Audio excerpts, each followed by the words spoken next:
Hello. Hi, Hi, Sampada. How are you? I'm good, Samir. How are you? I'm doing good. Thank you. How's the weather in US? Oh, it's like, about to start fall, but you can still say it's still hot. Still It's hot. still hot. Same here. Just about Yeah, same, yeah. it's like inside the house, the air conditioning is, on, so you still feel like it's, kind of fine, but then suddenly, like my housemates, they prefer like a little bit, what you can say, they feel hot, really quick, so they just, decrease the temperature, and then again just start feeling cold, so I just like turn on my space heater. That's how the situation is Fantastic. going. Thankfully, we are not there yet. It's still warm over Oh, here. it's still warm. Yeah. Where like you do you stay in UK? You are in London? I'm close to London in Surrey. Okay. Oh, Yeah. sorry. Yeah. Yeah. I never been to UK though, but while I was like going through all the universities, like when I was like planning my masters and stuff, I got admissions in couple of universities in London. I got good universities, but then decided to come here. I was like the American dream, which you said, right? Absolutely. Tell me. Yep. Tell me something about yourself. Okay. So hi, I'm Sampada again. Just I have like completed my undergrad in fine arts. So my specialization was visual communication design. So I was from like completed my undergrad from Pune called Bharati Vidyapit College of Fine Arts. Yeah. You must be knowing it, right? I'm aware You of it. based in Pune? I'm based in Pune, yeah. I Yeah. have So been. Dhankaudi area, yeah, the main Yeah. campus. So I've done my undergrad in Bharati Vidyapit, and I was a designer, but I was never really interested in graphic design part. I always wanted to, my design sense is good.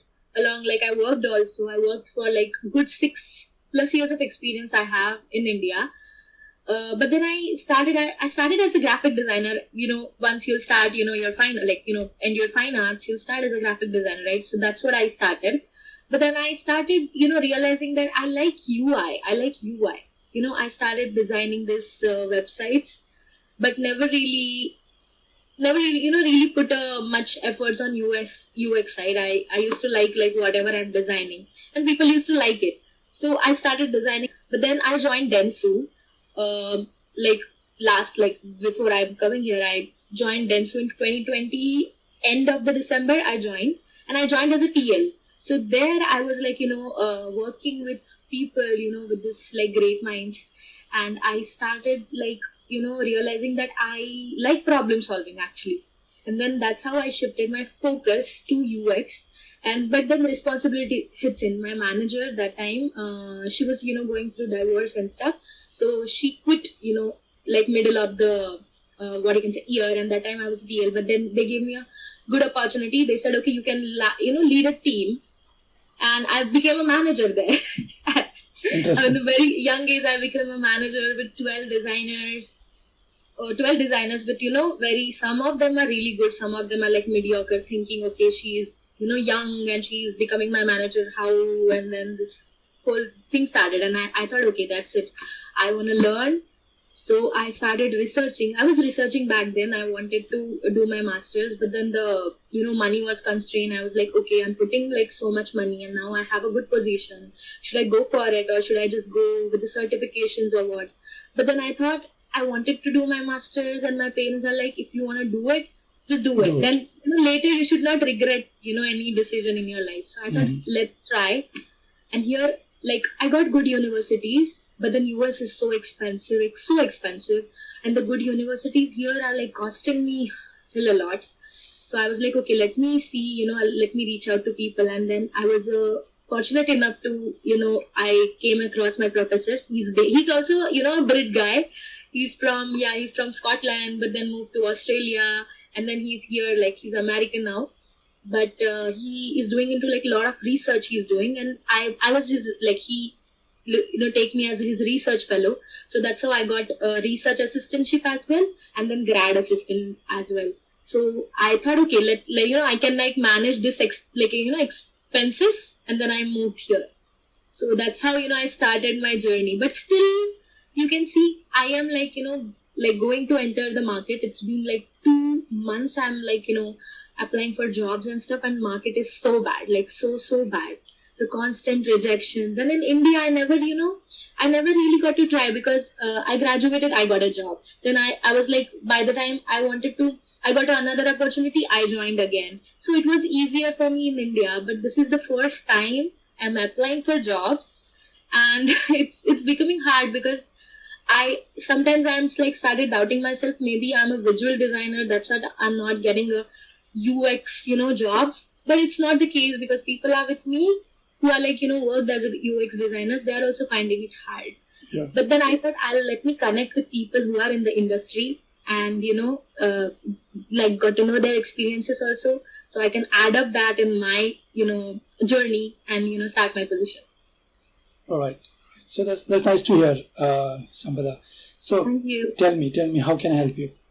I just want to know, like, about yours, like, because my friends used to work in Cognizant, and I know, your team there, like, you guys have really good project. You have the processes and stuff, and I saw, your LinkedIn, you're like quite active and stuff. So I just want to know about yourself, like your process. Yeah. So just very briefly, I mean, I did not know that this was going to be about me. But anyways, let me very briefly. Well, I'm an architect by qualification, and I'm a practicing architect. I got into 3D visualization.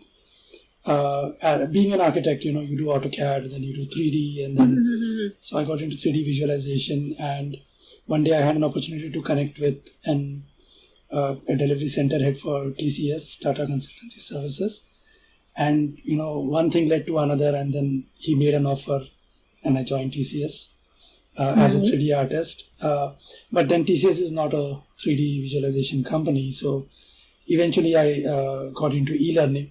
And e-learning was one of the practices within TCS. And I noticed that a lot of guys, like around that time, UX started picking up pace. So I did I did a certification from IDC, Industrial Design Center, IIT, and got into UX design. And I think for the last 13 years, there's no looking back. So yeah, so I started with TCS, and then now I'm with Cognizant. Okay. Yeah. Okay, so like your company, you went on a project in like directly in UK or something? No, I mean that's not how it typically works, unless you are hired directly within UK. If you have the right to work in UK. Yeah, but that's what I. Yeah. So typically that's not how it works. So if you are in India, for example, and you join the Indian division, let's say, it's called CTS, Cognizant Technology Services, and then you will usually work with foreign clients. You'll work with UK clients, US clients, Australian clients, Canada, but it will usually be an offshore model. So, but then over a period of time, like at least after 1 year has passed, then depending on your expertise level and depending on your rapport with your managers and stuff, and your aspiration, you would be given an opportunity to travel on site. Ideally, being a UX designer, there is a better potential of moving on site compared to being a UI designer. Just to highlight a difference, where the general understanding is that if you're a UX designer, you would be interacting with client stakeholders, you'll be interacting with users. So it makes sense for them to move you on site. But if you're an UI designer, you would potentially be taking your inputs from a UX designer. These are the designs. Can we map them into a good UI and stuff? So typically, a UI designer might stay offshore. I'm not saying that you don't have UI designers on site. You do have them, but that's an exception rather than a rule. Exactly. Let's be very clear about it. Yeah, that's how it works. And essentially, companies like TCS, Cognizant, they have what they call as a global delivery model. So they will have a small subset of team which will be on site, and a majority of the team offshore. Yeah. So that's their global delivery model. So only key people who are directly interacting with client would be on site. So if it's a design lead, solution architect, business analyst, So stuff like that. But typically then the UI designer would usually be offshore. So yeah, so that's how it works. Yeah, usually like you are the people, like you obviously work with stakeholders like product owners and stuff. So Absolutely, yeah, got it. Yes. That's what, like, I just in college or like in university, you are like working on these like projects. I worked with like our one like class was with like what you can say aligned with the IBM. So we worked on the IBM project, and it was a really good experience. But now I have experience in India, but I don't know how that experience I can leverage it here in United States. I think since you're already in the US, it should not be as much of a problem for you because you are already there. I'm sure you must be having some kind of a post-study work visa or something. Permit, yeah, we have like. So once you have the right to work in any country, I don't think at least the visa should not be an issue. It will not be the issue. If you are coming from India, then typically it becomes an intra-company transfer. If you have to move to an on-site position, a deputation to start with, but then once you settle there for a couple of years, then you could be normalized as a UK or a US contract employee. Yeah, so that's the thing actually. Now because I'm a STEM major, like because HCI, like the UX and stuff, which my course was human computer interaction. So it's like code also we learned and stuff. So UX usually part of computer science department. So we come under STEM major. So STEM is like science, technology, engineering, maths. Yeah. So you get 3 years of OPT. Okay. But then for that 3 years of OPT, the H1B, which we called H1B visa. So you'll get 3 chances for that H1B lottery. So right now I have those 3 years. Like my OPT will be starting on the October 7th. But then you will get only 180 days to find a job. In that 180 days, if you get a job, then only you can stay. Yeah. Otherwise. So it's basically apply till you succeed. Oh my God, you just feel like applying. So that's what I just wanted to know. Like I don't know whether I have created my website with my case studies, actually, and I know those case studies are. If like you can see, like you are an expert, in industry, you'll feel that those ones are like basic case studies which we create in college, like over the period of time. But I don't have that what you can say, the real time experience as a UX designer. As I have, as I said, I have just experience. I work with Maruti, so where I work with the EMI calculator, their product, like not product, the service. EMI calculator, then Maruti Suzuki Subscribe and stuff, where I was involved in the process. But then that is a non-disclosure agreement which I signed, and I'm still working with the company. They can just give me the access. I can show my work, but then right how in India it takes time. Typically, not just India. I mean, just about anywhere. I do understand the constraint that an NDA places on you. So it's a challenge. It's a challenge, actually. Very much. I think I'm not a fan of what we call a portfolio. People come up with a dummy portfolio with some dummy project. I'm actually personally I'm not a fan of it. A lot of companies do look at portfolios as like an initial screening, or should we talk to this person or not. So it does maybe help you there, but it does not help you get a job. I can assure you that. How you actually conduct your interview, how do you communicate your expertise or your knowledge with the interviewer, that matters. It also matters who conducts the interview. If the person is from the industry, and typically, at least in Cognizant, that's how it is. So it is people from the department who would conduct the interview. I'm not sure about other companies, to be very honest. I've heard so many weird things about the recruitment process per se. But what I would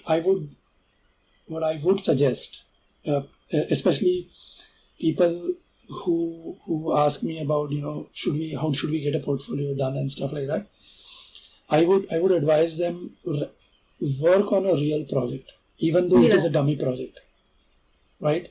I mean, don't. For example, typically people will come up with an Uber kind of an application, right? Yeah. And they will come up with an hypothetical problem statement. They will come up with an hypothetical persona, something to demonstrate that they understand the topic and this is a deliverable that I can create. But that is not going to help you. What I would suggest is pick up a real problem. Let's say you are staying in the US at this point. Find a real problem that you might be facing or somebody else is facing. Take that as a real project, right? How would you go about addressing that project? Now, you will still be at a drawback. You might not have the range of You might not have the range of stakeholders that you would normally engage with when you are in a project. So that drawback is definitely there. But at least you can start working on a real project.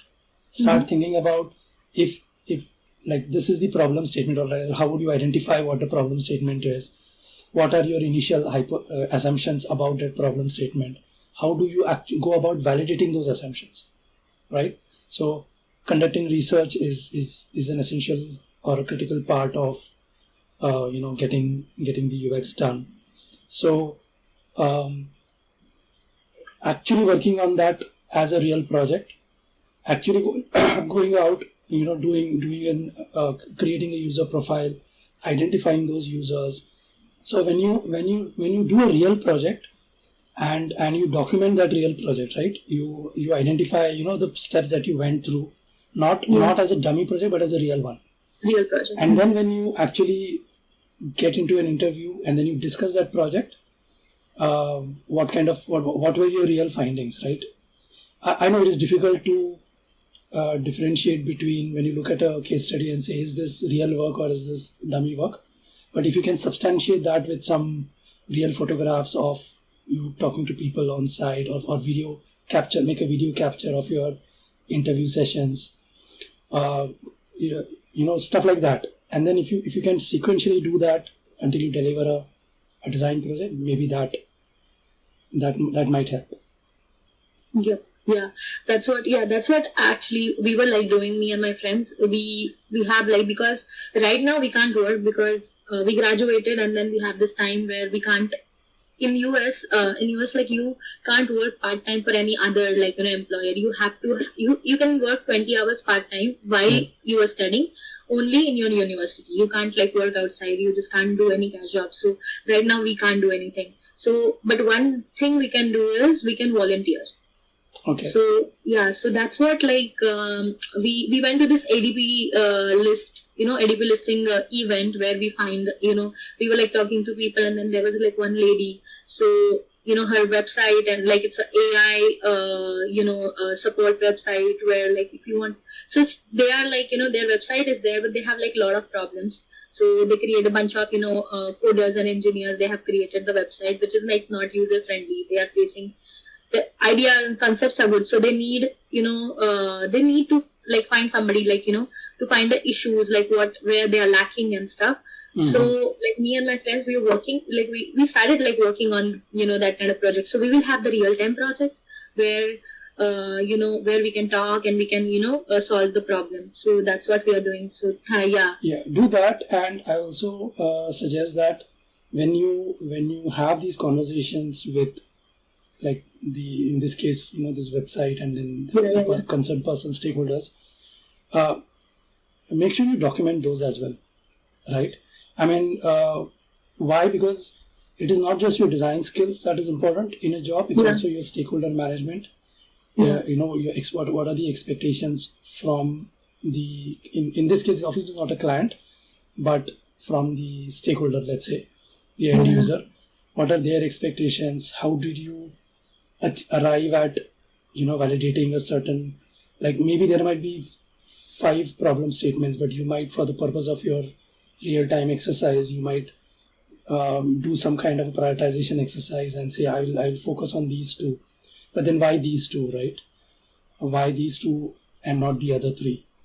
So is there a thought process behind it? What kind of conversation did you have with relevant people? So if you can document not just the design bit, but also how you arrive at the design, how you arrive at solving those problems, how did you recruit the users, stuff like that. Yeah. I got it. The documentation, yes. Because then they will know, right, that yeah, we really worked on. Because people are here coming with all these like projects. Sometimes people I saw, people who just their project they get it done in India, they'll pay and then they'll get it done and stuff. So yeah, that's the I guess the important point. Thanks for that. Yeah. I'm just like writing it down. Just that's all right. That's all right. Yeah. And like so you user experience, like in user experience, so sometimes they have positions.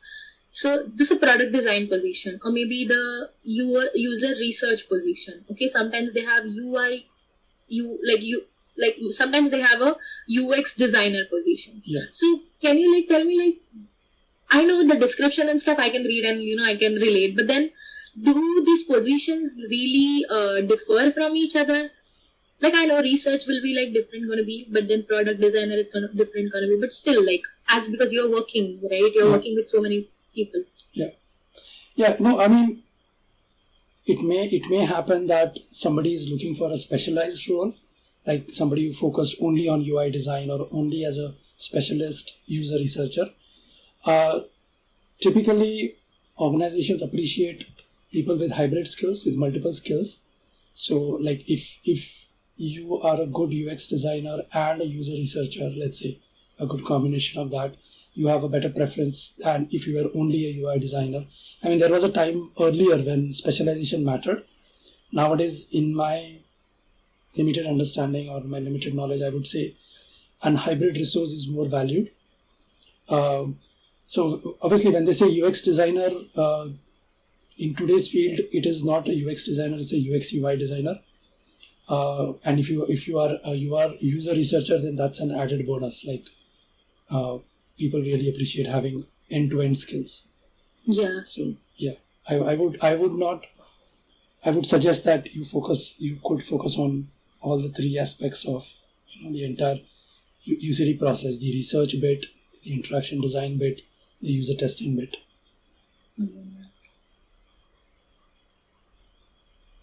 I mean, please don't quote me on that. Some companies might look for specialist people, but at least the way I am seeing things, having those skills going to add a plus. Definitely. Like let's say, even in my company, for now, we do have dedicated user researchers. We do have people who are dedicated visual designers, but the majority of the lot would be people who would who can do a UR role if provided, or a UX role if required, or both, or even lead the entire design lead thing. So a hybrid role is much more valued in that sense. Okay. But if sorry, go ahead.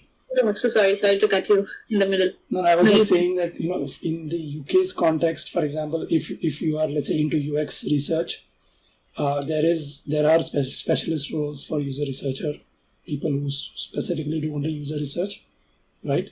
So not that there aren't specialization, people do that. Yeah, but just saying that if you can do both, then that's valued. Definitely. And do you think, do you recommend some of the certifications and stuff, do you think which is gonna be, because obviously I have masters, but still I feel, because in 2 months in this market, and then I'm feeling underconfident, this constant feeling of that, having that anxiety that you're not good enough, or what is wrong. No, it's not that you are not good enough. It's like, maybe they're asking for the sky. Let's put it that way. But coming back to your original question about certification, so I mean the standard answer is HFI. Go and get an HFI certification. But I'll be very honest. What matters more is more than a certificate is your skill, your communication skill, your analytical skill, ability to manage stakeholder expectations, ability to communicate your design across. Right. You should be able to design, but if you're not able to communicate, if you're not able to manage your client expectation, doesn't matter how many certificates you have with you, right?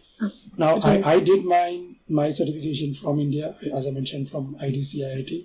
Yeah, IDC. while the flagship product is obviously HFI, everybody swears by HFI. So if you have to do it, HFI is a one that you could go and get it done. But again, HFI is like, it's not just one certification, right? You could do a CXA, you could do a CUX, and then there are multiple PET, and there are so many levels of certifications to do. In my opinion, experience matters more than certification. That's what that's what my next question is gonna be. So, like, do you think I am like applying? I am like considering myself in this industry like as a entry level person, because obviously as I don't have any experience in UX previously. Like I worked, but along with my visual design skills. Yeah. So I'm not sure what was the topic or syllabus for your masters.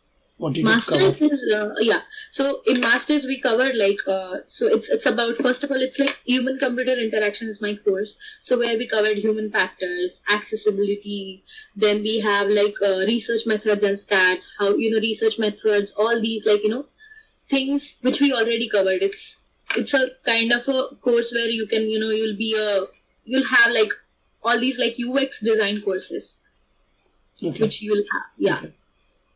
Right. So, I mean, it does. So, what you're trying to tell me is that you have covered that as a formal education, UX design, right? Yeah. So, you would be treated as just about any, let's say, design graduate, somebody, let's say, coming from NID, National Institute of Design, which is it's a popular or a very famous institute in India for design. And very much in demand. So, you would definitely be treated at that level. But as I mentioned, because you do not have that experience, you could be at par with maybe another NID graduate from. I'm just giving NID as an example. Any other design institute. But yeah, I think, but that should not be a blocker for you, in my opinion. Yeah. The fact that you have had visual design experience is a plus for you, and the fact that you have had some formal education in UX. So you would typically join. I don't think it's a blocker. You can still get a job in a company. You would probably work with a design team. You would shadow, or you would work as a team member along with someone else to start with, just so that you understand how things actually happen in an actual project. And maybe with your skills and with your abilities, you can prove your mettle, and over a period of 6 months or a year, you can get into more like a leadership role, a team lead role, or something design lead role. I'm sure you would be able to do that. But like, since you do not have real life experience, maybe you might do 1 year working with colleagues initially on a project, and then maybe the next project could be you could do it together on your own. Totally learning's gonna be there. So it will be more like a hands-on learning. So as I said, I was a research assistant with my professor. So I have like, I supported like, all these like, usability testings and stuff, which we have IRB, like where we get IRB approvals when we do like all these like usability testings and stuff, all these like the user interviews and stuff which we done. So I have accompanied, like I was a person who used to conduct also. So those experiences I have. Yeah, but there's a difference, right? I mean, when you're doing it for a professor, it's more academic. Yeah. When you work on a project, you are working with a deadline. That's the thing. So the deadline bit, like when you're learning, but when you're on a project, you are delivering. Yeah. Right. So I mean that the fact that it is time boxed, the fact that there is an expectation from the client, from like delivery expectations. Typically, user research happens at the onset before you get into design phase. It does also happen later post design when you test your designs. But when you are doing initial research in trying to understand the problem statement, in trying to understand the users and their mindset and their ways of thinking, so that's where you are driving the project, being in that early pre-design stage. So obviously, I would say that since you do have the experience, which is good, but I think the pace would be different. The expectation in terms of delivering, right? Where here you might be following your professor, there people would be looking at you to deliver, right? What should we do next? Yeah. So should I add that experience on my resume? Definitely. If you have any experience, you should add it. Okay. But all I'm trying to highlight is it's good having that experience, but definitely you will still be expected to work with someone initially, so that you understand how it is different in a real life project. Maybe your first project itself you will be able to compare. This is how I did in my academic phase, but this is how it is done in a real world scenario. Because real world scenarios are very practical. There are cost constraints, there are time constraints, there are technology constraints, there are even politics. Politics, when I say politics, I don't mean politics. What I mean is more like interdepartmental influences. That can affect how you can deliver, how much you can deliver within a given time frame and stuff like that. So definitely you will still need to work on a real life project. Yeah, and as right now I'm working in my university again. I'm a grad assistant too, where I'm working on New York universities, again the campus technology department. So where we me and bunch of other designers, like the UX designers and UI designers, we have a team, and there we are working on we worked on the chatbot, like the university chatbot where we worked on.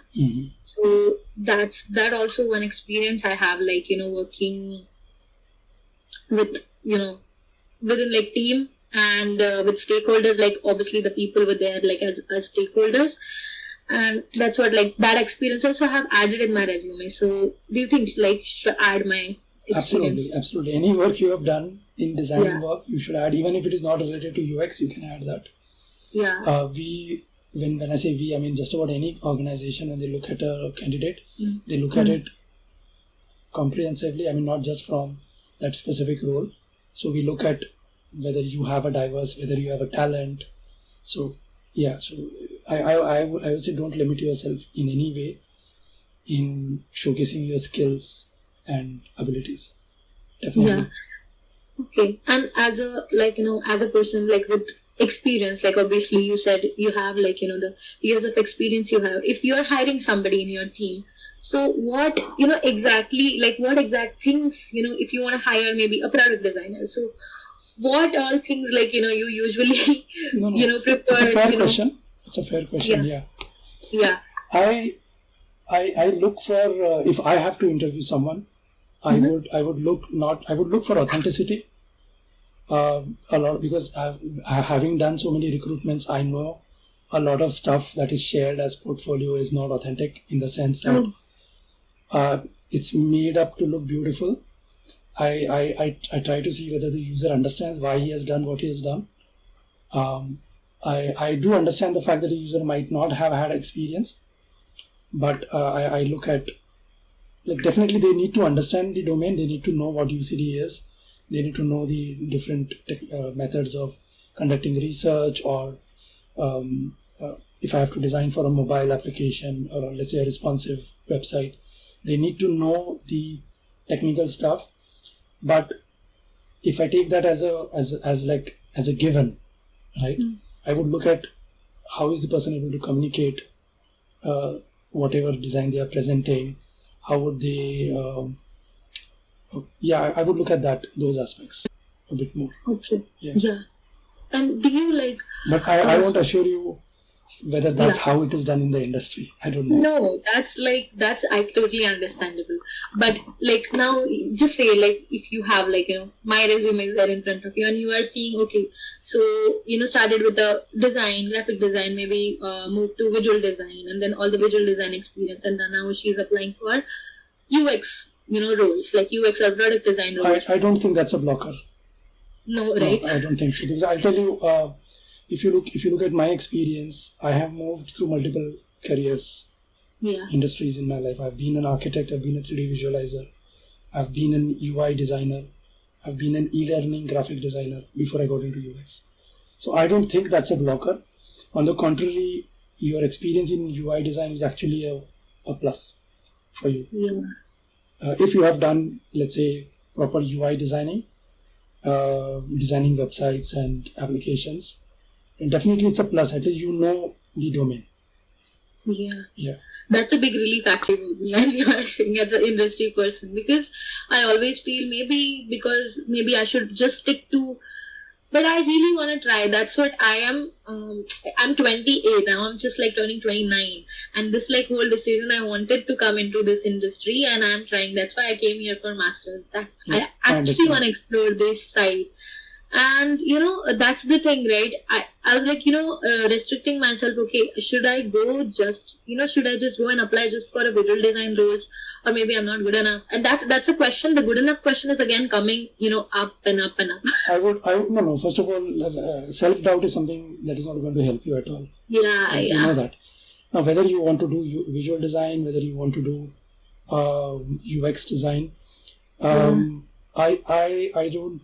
At least if you are in US and you're looking for a job in US, I don't think that's a blocker.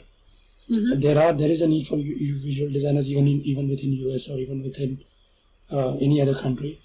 The constraint that I had highlighted was an offshore resource, somebody from India wanting to move to US or UK. Yeah, that's a tough situation. That becomes a problem if you are a UI designer. But if you are in US, definitely there is a need for UI designer. There will be product companies, there will be design companies looking for. So if you think that is your key skill, how do you put it? That's your, what do I say? That's your key skill, let's say, primary skill, that you enjoy doing UI designing and that's what you would like to focus on. Then go ahead and do that. And the fact that you have done UX designing is an added benefit.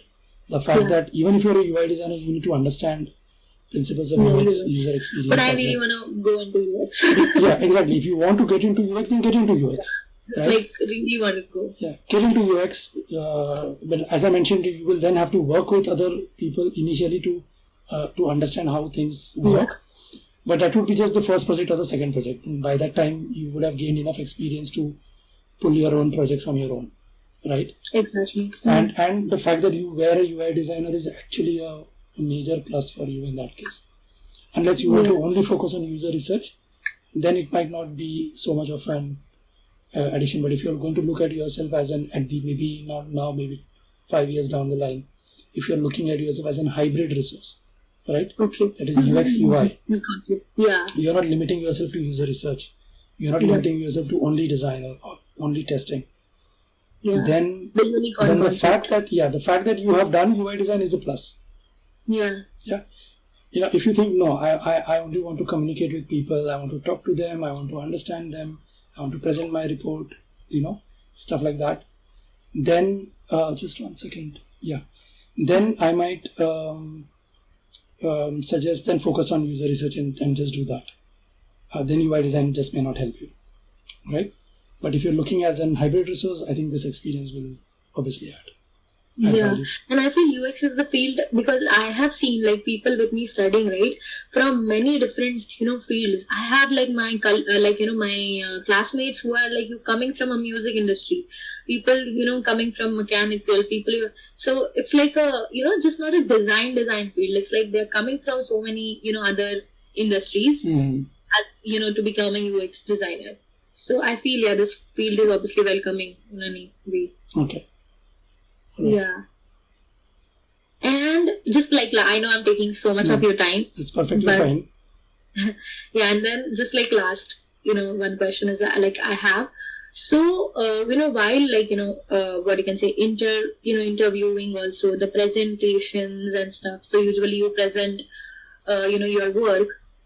Do you think, like, do you have any tips or like, just one piece of advice which you can just give me, like, I would suggest be honest.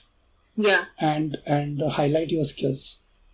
Make sure you highlight your skills. If you have specific skills, make sure you highlight it. Self-doubt, like as I mentioned, is not going to help you. Yeah. Right? Have an aspiration. What do you want to be? You want to get into UX. You want to get into UR. You want to get into end-to-end. Whatever is your aspiration, right? Mm-hmm. Make sure that's your focus. And be honest. Be honest about your capabilities, your abilities, your experience. What would you like to do going forward? That helps.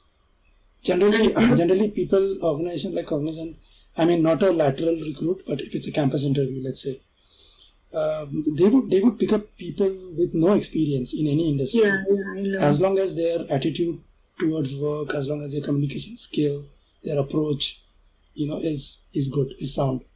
So, and I can see that, talking to you, that you don't have a problem communicating with anyone.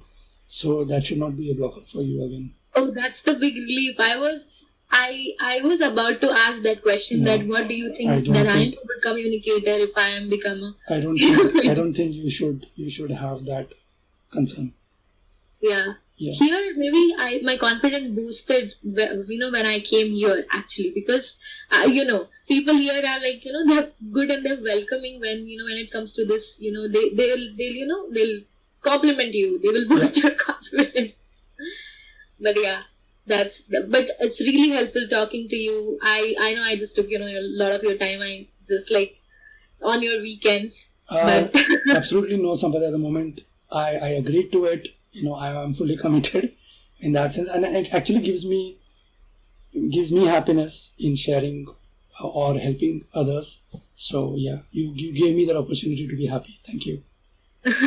thank you so much. It really means a lot. So you have a Labor Day tomorrow. You guys also have a off tomorrow.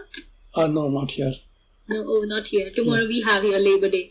I hope I'll land on something. I'll definitely, whenever I'll get a job and I'll land on something, I'm definitely going to text you on I LinkedIn. wish you best luck, Sampada, Thank you so and feel free to ping me if you still have any doubts. If you want to ask me anything. Absolutely. Yeah. Thank you for taking out, time from your busy schedule and talking to You're me. welcome. Really nice. You're welcome. Have a good day to you. Yeah. Bye. Bye-bye.